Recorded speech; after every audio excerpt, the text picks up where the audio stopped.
అందరికీ నమస్తే. జై శ్రీరామ్.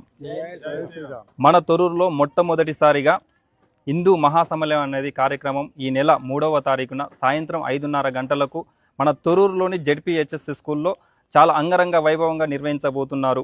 ఈ కార్యక్రమానికి మరి ముఖ్య అతిథులు ఈ యొక్క సమావేశంలో హిందూ బంధువులందరూ అధిక సంఖ్యలో పాల్గొనాలని అందరినీ ఆహ్వానిస్తూ ఈ యొక్క కార్యక్రమంలో శ్రీ శ్రీ శ్రీ సద్గురు మహాదేవ్ స్వామీజీ గారు రాబోతున్నారు. వారు మన హిందూ ధర్మం యొక్క విశిష్టతను తెలియజేస్తున్నారు. అదేవిధంగా మాదిరాజు రత్నాకర్ గారు, వారు తెలంగాణ ప్రాంత కుటుంబ ప్రబోధన్ సహసంయోజక్ గారు మన దేశం యొక్క గొప్పతనాన్ని, ఈరోజు మన దేశం ఎదుర్కొంటున్నటువంటి సమస్యలు, వాటిని మనం ఏ విధంగా ఐక్యతతో ఎదుర్కోవాలి అనే విషయాల మీద మాట్లాడబోతున్నారు. అదేవిధంగా మహిళా వక్తగా శ్రీమతి సంఖ్యపల్లి కీర్తనారెడ్డి గారు రాబోతున్నారు. వారు మన యొక్క హిందూ జీవన విధానం, కుటుంబ విలువలు, వాటి గురించి చెప్పబోతున్నారు. సో దీంతో పాటు సాంస్కృతిక కార్యక్రమాలు, ప్రసంగాలు, ప్రసాద వితరణ ఉంటాయి.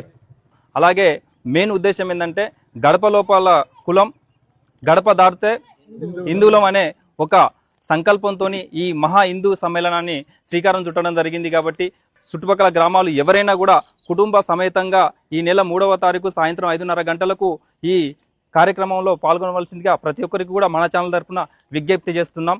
సో అందరూ కూడా ఈ అవకాశాన్ని వినియోగించుకోండి.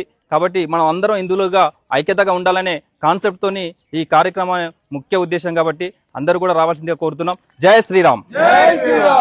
హిందూ సమ్మేళనంలో భాగంగా ప్రతి ఇంటికి గడప గడపకు వెళ్తూ ప్రతి ఒక్క కుటుంబాన్ని, ఇక్కడున్న ధర్మ కార్యకర్తలు, అలాగే మరి ఈ శ్రీరామ్ కార్యకర్తలు, అలాగే హిందూ యొక్క కార్యకర్తలు, హిందూ యొక్క బంధువులు, వీరి యొక్క ప్రతి ఒక్క కుటుంబాన్ని కూడా ఇన్వైట్ చేయడం జరుగుతూ ఉంది. సో ఎవరింటికైనా వచ్చినా రాకున్నా కూడా ఖచ్చితంగా ఈ కార్యక్రమాన్ని మనం హిందూగా సక్సెస్ చేసే బాధ్యత మన అందరి మీద ఉన్నది. కాబట్టి మనం అందరూ కూడా అడుగు ముందుకేసి ఈ నెల 3వ తారీఖున జరిగే ఈ కార్యక్రమానికి మనం అందరం కూడా వెళ్దాం, సక్సెస్ చేద్దాం.